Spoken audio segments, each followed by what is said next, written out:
జగన్మోహన్ రెడ్డి గారు ఉన్నప్పుడే బాగుంది. కూట ప్రభుత్వం వచ్చినాక ఏ దానికి మద్దతు ధరలు లేవు. ఇప్పుడు చూసుకుంటే అరటి కానీ, ఉల్లి కానీ, ఈ వరి కానీ ఏది చూసుకున్నా కూడా అన్నీ చాలా దారుణ పరిస్థితులు ఉన్నాయి. రైతాంగాన్ని ఆదుకుంటే ఈ కూట ప్రభుత్వం ఏంది లేదు. అన్ని ఊరినే ఫోకస్లు చూసుకొని చేస్తున్నారు. అంత అంత తప్పితే ఏమీ లేదు. అది మళ్ళీ ఇప్పుడు జగన్ 2029కి కానీ మళ్ళీ జగన్నే సీఎం చేసుకోవాలని ప్రజలంతా కూడా ఏకదాటిగా కూడా అంత ప్రయత్నంలో కూడా ఉన్నారు. మరేంటి చంద్రబాబు నాయుడు గారు ఈ మధ్యకాలంలో మాట్లాడుతూ కూడా రైతులకి డబుల్ ధమాకా కూటమి ప్రభుత్వం వచ్చాక 20,000 మేము ఇవ్వబోతున్నాము అని చెప్పడం జరుగుతుందండి.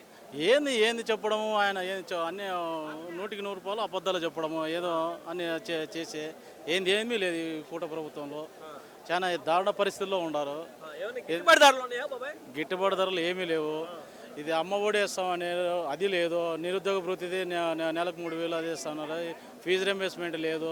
ఈ రైతు భరోసా అప్పుడింది వేస్తున్నాడు. అంతేగాని అది పూర్తిగా కూడా ఎప్పుడో వేసాల్సింది 1 ఇయర్ కింద వేసింది మళ్ళీ ఇప్పుడు వేస్తున్నాడు.